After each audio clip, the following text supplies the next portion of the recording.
Hi guys! This is like a different format, I guess, for today. This is technically the first non-podcast episode, or not episode, but video that I'm going to be posting on this channel because I want to do some more stuff that like isn't just podcast, because I want to do stuff that's like related to my art as well, because like I've talked about it if you guys have seen it, but I'm also an art studio major, and so I just finished crit this past Monday, which was, let's see here, I think October 7th, if I am correct. Yeah, October 7th. So today is Friday. I have pretty much just wrapped up everything. I just filmed another episode today, and I kind of just want to do like a check-in, like a crit review, talk about my art, and a little sketchbook tour. Not really super much of a tour, just kind of like show the stuff that kind of went along with this work and kind of my thought process. And then also kind of just do like a check-in a little bit, just like where I'm at right now, and where like what I'm working on right now, and like what I'm hoping to be doing in, I guess, like the coming weeks. So yeah, the first piece that this is actually the one that I finished with on Monday. This one is a 3x4 woodblock print, and I feel like when I post this on like Instagram and on my story, this it does not do it justice how big this actually is. So like in comparison, this is how big like the print is. So I hand carved this whole thing. All of these are all the little marks on there were using little wood carving tools, and it was really fun. This was for an art and bio class, and essentially what we did was we looked at microscopes, and the idea was micro macro, so we were looking at small things. And I had this plant in my bedroom, a monstera, that had these little bugs called scale bugs infesting it. I'll probably put like a picture over this, but in post. And I brought it in and we looked at it under a light microscope and another type, and I'll put that also in post because I don't remember right now. But I was able to look at it under the microscope, and they looked like little like space bugs, and like some of them looked like UFOs. And so when I was kind of ideating for this project, I really enjoyed the idea of like space invaders, because I thought about parasites and that kind of relationship as a concept, and how parasites kind of like, for me, I feel like they kind of like pop out of nowhere. Like when I first got that monstera, it wasn't actually on the plant when I first bought it. It just kind of like popped up like a year after I had it. And so I thought about that, and just kind of how like the sci-fi space invasion is kind of like out of nowhere.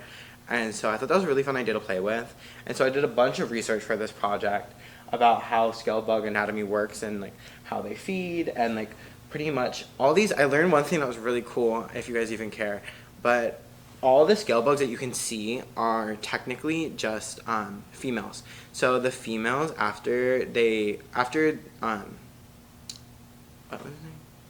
so essentially the males, you can't really see them. They're like these tiny little like flies. They have like little wings, but they're super tiny. They're like little gnats. And essentially, only the females have that kind of scale-like shape, and eventually, after their last molt, they'll lose their legs. And I thought that was really cool. What else about this project? I don't know, it was really fun. I just kind of got like really frustrated after a certain point, because when I tell you, this took hours, like several hours. And I was in this print studio for so long, and it literally took forever to do this project, just because the scale is so gigantic. And this was our first project for this semester. So going in strong. It technically is a 400 class, and it's an honors class. So, you know, I kind of knew what I was getting into, but it was a lot of work. But I'm really happy with how it came out. This was technically the second print. I'll show a picture or some B-roll on here as well, of the first one. It's really the same thing. I just cleared out a lot more, because when I was doing the printing press, there was a lot of noise when I was making it, and a lot of chatter, and I wasn't really a huge fan of that. And so I really wanted to clear it out to kind of make sure that had a graphic look. And And there's still some left in it, but I'm like fine with that. I kind of like it. I think it adds a little bit of noise and keeps it from being super plain, but I don't know, I really like it. There's some more stuff I wanted to do with it, but I think I just reached a point where I was like super frustrated and I like just had to be done. But hopefully, I haven't gotten the grades back for any of these projects yet, so we'll see how it goes. Actually, I did get grades back for one project, which I don't have with me today. But I don't really care about the project. But yeah, so this is my Space Invaders concept project that I did. Yeah, I'm really happy with how it came out. I think it looks really good. And yeah, I don't know. Loki would like to turn it into a print. I don't know. I think it'd be fun. Even though technically it's already a print. But I think it'd be really, really fun to just kind of do something. Maybe come back to it a little bit later and do some more stuff with it.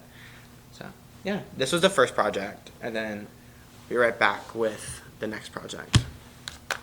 Alright, this is the second project, and let me see if I can get this in frame.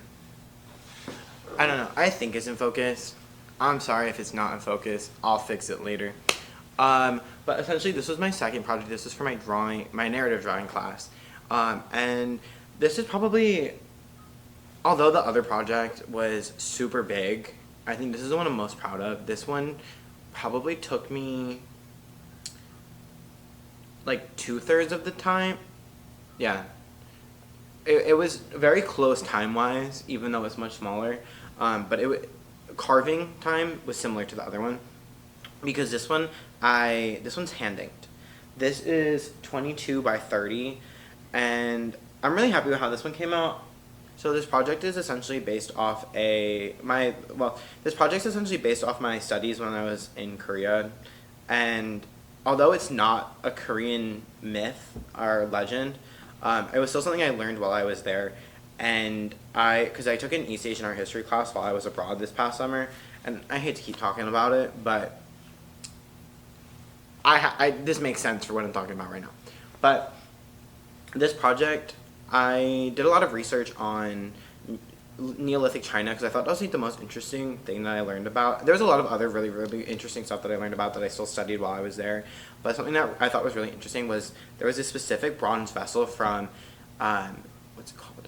From the Neolithic China, specifically the Shang Dynasty, and there was this mythical beast called Taoti, and essentially it was really only depicted on the bronze vessels that they created during that dynasty, and there's about 5 versions of those vessels. And a little history lesson, and all of those had this motif, the Taoti, and I thought it was just really interesting because there was no written media of this during that time period, because they really didn't have much written media to my understanding. They had like stone tablets, I think, that had some writing on it, and even in later dynasties there really wasn't any like written depictions about this beast. And there's also really, like, to this day still really no like media depictions of this creature. I think there was one movie, I can't remember what it's called, that depicted it, because while I was doing research for this specific project I was trying to find some references, and there was really nothing, and that was like one of the only modern references that had the Taoti. But I guess some background on the creature was the Taoti is one of the 4 ancient evils in Chinese mythology, and the Taoti was known to be gluttonous and greedy, and it was pretty much depicted as having just like a tendency to hoard food and beverages.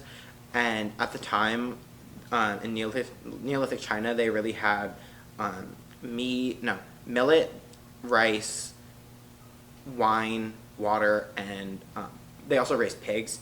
And so I really wanted to take that idea and kind of retell it in a way of, if there was some kind of illustrated depictions of it in some kind of scroll, what might that look like? And I took some creative liberties when I did this project, and because a lot of this stuff is not necessarily proportional, there's some things that I kind of just took creative liberties with, like for a narrative purpose, about like how I depicted the mask and the bronze vessels, because I thought it was just, those were equally important as the creature itself, because that's where the creature originates from, essentially, like depiction wise in any kind of form of media, and or history as well. And so I thought it was just really interesting to kind of like take that idea and kind of present it in a manner that was still semi-traditional. And so I decided I wanted to kind of give it that scroll appearance, because I did a lot of studies on inked scrolls and like hand drawn and painted scrolls from China, Japan, and Korea. And I thought that style was really, really interesting. And so I kind of wanted to like not necessarily exactly replicate it, but just practice that a little bit. And so I hand inked this whole thing, and I had a really, really fun time with like tones and the levels that I could get with the, not only the shades, but also the different tones of line that I could get. And just, it was very fluid, but I still wanted to keep it very true to my style as well, and keep it semi-cartoony and graphic. And I'm really, really happy with how it came out, and I think it's very fluid. And I think there's some things like I would like to go back and potentially change, just about like composition, and I think there's some like, I could probably add some more stuff at the bottom. But for the time that I had to do this project, 'cause I think I only had like a week and a half, I'm really happy with how it came out. And I think it was a really nice way for me to kind of like reflect upon my trip and my studies, and kind of like show like that I actually like learned something for myself. It really wasn't for anyone else, but I really wanted to like do that for myself, and kind of like, yeah, I could just kind of like reflect on that and like the things that I learned, and like, yeah, I don't know. I think that's about it. But now I feel like I'm just rambling. But I really, really like this project. I think it was really, really fun. And this is another one I really want to turn into a print. I just don't know how I'm going to scan it, because it's really big. But I'm really happy with how it came out. So, on to the next one. This one's going to take me a minute to set up. I'm low-key mad, because I set up in another room, which, no hate to the guy. Because, you know, all these rooms, I'm technically in a studio right now. I'm in the art building. For those of you, and you guys watching this, have listened to me talk about me practically living in the art building. But all the students who are enrolled in the classes essentially have access to the classes. And I set up this cute little chalkboard with like an art review. Like I'll put pictures in here later. But I was so excited, and then I like set everything up, and then someone came in to work on a project, and I didn't want to like sit here and talk and pretty much bother them. So we have to settle for this, but now I gotta reset up, so I'll be right back with the next project. Alright, this is this is my last major project from my midterms. I have some other stuff that I've worked on that I'll show you, or I'm currently working on. I'll show you after this. For my screen printing class, our second project, and like our actual project, because the first project was kind of just like figuring out how to screen print.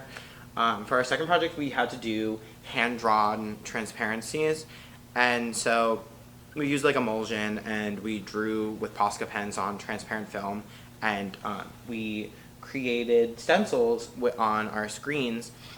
And pretty much the prompt was we had to make 7 exact copies, and then 3 monoprints, so essentially 3 separate, or just like either compositionally, color-wise, something changed and different. So they're completely different than the other prints in some way, shape, or form. And I thought about how that idea worked, and just kind of like what I wanted to do, and how potentially could I create a set of pieces that each stand alone, but also together when they're as a set, a bigger piece. And so I originally was thinking about potentially doing something like a pond, and how those could look connected, because I was thinking about pieces that were potentially, you know, multiple pieces in one, that created one piece but could still be standalone. And one was, I cannot remember who it's by for the life of me right now, but it's at the MoMA in New York City, and it's called the Swimming Pool. And I think I know who it is, but I'm so scared of being wrong, so I'm not going to say it. But I will also add that in post. But it's essentially this giant drawing, or I think, is it a drawing? It's a piece of art that is, it's either a couple, I think it's like pieces of paper, cutouts of pieces of paper. And it's on like a bunch of walls. I think the way that it's displayed in the MoMA is that it's on, you walk into this room, like you walk through a doorway, and it's on two sides of that doorway, and then it connects to the two walls and into the front, or to the back, or like the front of the room when you walk in. And so it's this giant pool diorama, essentially, that connects throughout the entire wall of the room. And I thought about that, and I kind of was thinking about ideas that could potentially work. And I had originally sketched out some ideas of, if you're familiar with like going to the grocery store, if your grocery store has like I don't think mine does, the one I go to at the moment, has like the either like lobster tanks or like fish tanks out where you can like go get like crabs or lobster, or depending on where you go or like what type of grocery store it is, you can like sometimes find fish or like other sea animals, like sometimes I've seen like sea cucumbers, or like I think it's like, I don't remember. There's like a lot of like cool things you can find.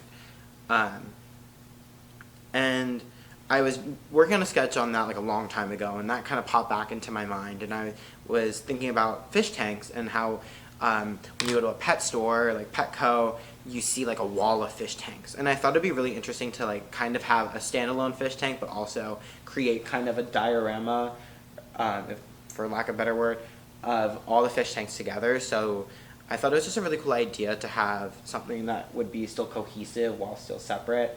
And I got to experiment a lot with using as limited amount of stencils as I could, while still creating as much diversity as possible. And I used these really cool watercolor crayons, and I got to create textures and create patterns on the fish when I did that. And that's how I was able to create a lot of the different types of fish, and that was really, really fun. And it was just really fun to get to kind of experiment with it. I definitely bit off a lot more than I can chew, because although these may seem like visually simple, when I tell you, they're not at all. These took forever, like literally hours, because I decided, let's, be difficult, and let's make a lot more work for myself, because I think the requirement was you had to have 3 or 4 stencils. I decided to do 11 or 12. So a lot of people's looked more complex than mine, just because the stencils themselves were more complex. However, mine was equally, if not more, because I decided to make 12 layers. Because literally everything you see on there is a separate stencil. And so I had to do that, and that was so fun. But I'm really happy with how it came out, and I think the hard work paid off, and I'm really happy with how this, just really happy with how this came out. I'm probably going to give this to my grandpapa, if you're watching from home. I love you. Just because, I don't know, when I was making of this piece, I really just thought about him, because as a kid I used to go to the fish stores a lot, and this piece is technically called Fish Store. Just because, like, I don't know, I just love fish. I've always been like that one kid who like was died, like I would love to go to the aquarium. And so I don't know, it was just really fun to kind of do it and kind of play around with it, and it felt very nostalgic too. But this was my third piece. It's not graded yet either, so we'll see. By the time this comes out, it might be graded, we'll see. But I'm really happy with how it came out. Either way, like, I worked my butt off on it, and so yeah. Alright, now that I'm done with that, it is time to look at my sketchbook to kind of just see like the ideas that I had, because I did a lot of research for some of these projects. This one not so much, but I just kind of wanted to like show a little bit of like my thought process still behind it, just because I feel like when I post this stuff online, I literally just post a caption and be like, fish, or like fish store, or like I love fish, with like a little fish emoji and some sparkles. So I just really want to like sit here and just kind of like explain a little bit more about it. So yeah. So this is my sketchbook. I just kind of wanted to take a minute to kind of go through here, because there's some stuff in here that I kind of just wanted to talk about. So this was what I did for my initial, this was actually my second sketch technically for my Space Invaders bug invasion type concept. I wanted to do something that was very cyclical, kind of start from a like healthy leaf to an like a beginning of kind of an invasion, and then go to a like the leaf is now dead, and just kind of follow that cycle.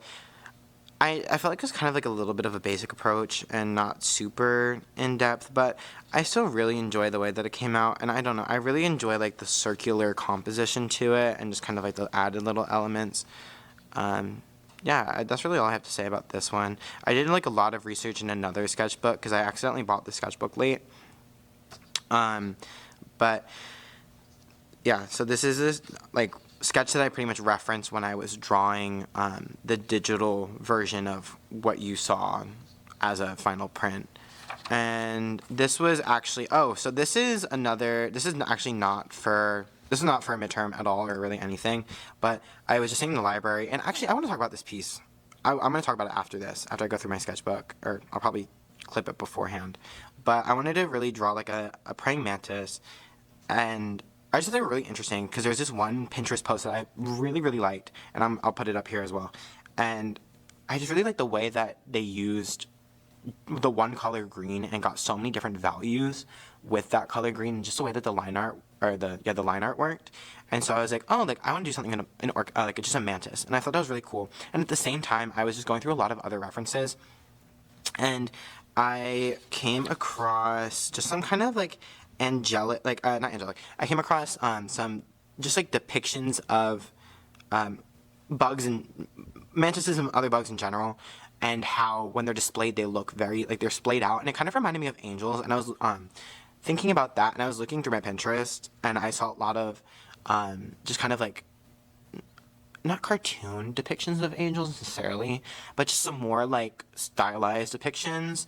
And there's a lot of like gradients, and there's even some like graphic elements that were added that were very reminiscent of like cybersigillism. And so together they all kind of just reminded me of like angels and like quote unquote biblically accurate angels. And so I wanted to kind of like just kind of combine those ideas, and so I did a lot with cybersigillism to kind of accent the shapes of the orchid mantis.